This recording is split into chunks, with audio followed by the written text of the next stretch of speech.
100 మంది దోషులు తప్పించుకున్నా ఓ నిర్దోషికి శిక్ష పడకూడదు, అన్యాయం జరగకూడదు అనేది న్యాయ మౌలిక సూత్రం. ఆ మౌలిక సూత్రమే అమలు కానప్పుడు బాధ్యులు ఎవరు? ఇలా ఒక వ్యక్తి చేయని నేరానికి ఏకంగా 10 సంవత్సరాలు శిక్ష అనుభవించాడు. తాను తప్పు చేయలేదని ఎంత మొత్తుకున్నా ఎవ్వరూ వినిపించుకోలేదు. ఫలితంగా విలువైన సమయం జైల్లో గడిపాడు. కానీ చివరికి న్యాయమే గెలిచింది. అతడు ఏ తప్పు చేయలేదని నిర్ధారణ కావటంతో న్యాయస్థానం విడుదల చేసింది.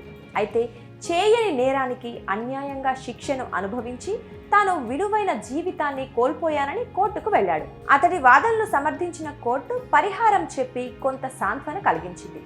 జీవితం జైలు గోడలకు పరిమితమైనందుకు $50 మిలియన్ నష్ట పరిహారం చెల్లించాలని అమెరికాలోని చికాగో ఫెడరల్ జ్యూరీ కోర్టు ఆదేశించింది.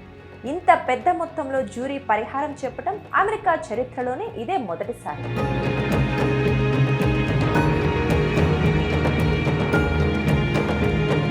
కేసు పూర్వాపరాల్లోకి వెళ్తే 2008లో 19 ఏళ్ల యువకుడిని హత్య చేశాడన్న ఆరోపణలపై ఇల్లినాయిస్కు చెందిన మార్సెల్ బ్రౌన్ అనే వ్యక్తిని పోలీసులు అరెస్ట్ చేశారు.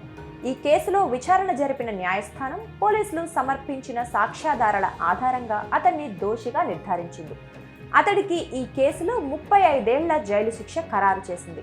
కానీ బ్రౌన్తో బలవంతంగా నేరం ఒప్పుకునేలా చేశారని పేర్కొంటూ 2018లో అతడి తరపున న్యాయవాదులు తీర్పును సవాల్ చేశారు. ఇందుకు సంబంధించిన సాక్ష్యాలను కోర్టుకు సమర్పించారు.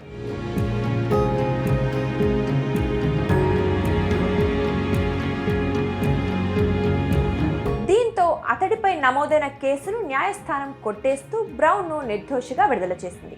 అయితే తనను తప్పుడు కేసులో ఇరికించి జైల్లో పెట్టడాన్ని సవాల్ చేస్తూ బ్రౌన్ కోర్టును ఆశ్రయించారు. దీనిపై విచారణ జరిపిన చికాగో ఫెడరల్ కోర్టు సోమవారం కీలక తీర్పు వెలువరించింది. తప్పుడు కేసులో బ్రౌన్ను అరెస్ట్ చేసినందుకు $10 మిలియన్, 10 ఏళ్ల పాటు జైలు శిక్ష అనుభవించేలా చేసినందుకు మరో $40 మిలియన్ కలిసి మొత్తం $50 మిలియన్ చెల్లించాలి అని ఆదేశించింది.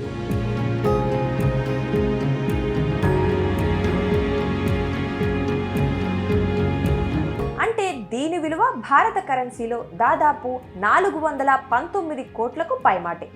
కోర్టు తీర్పుపై హర్షం వ్యక్తం చేసిన బాధితుడు ఇన్నాళ్లకు తనకు, తన కుటుంబానికి న్యాయం జరిగిందని అన్నారు. చికాగో పోలీస్ అధికారులు తనను ఇంటరాగేషన్ రూమ్లో 30 గంటలకు పైగా బంధించారు. కనీసం భోజనం కూడా పెట్టకుండా నిర్దాక్షిణ్యంగా వ్యవహరించారు. ఫోన్ చేసుకుంటానని ప్రాధేయపడినా అనుమతించలేదు, నిద్ర కూడా పోనివ్వలేదు అని బ్రౌన్ ఆనాటి సంఘటనను గుర్తు చేసుకున్నారు. కాగా గతంలోనూ ఇటువంటి సంఘటనలు జరిగాయి.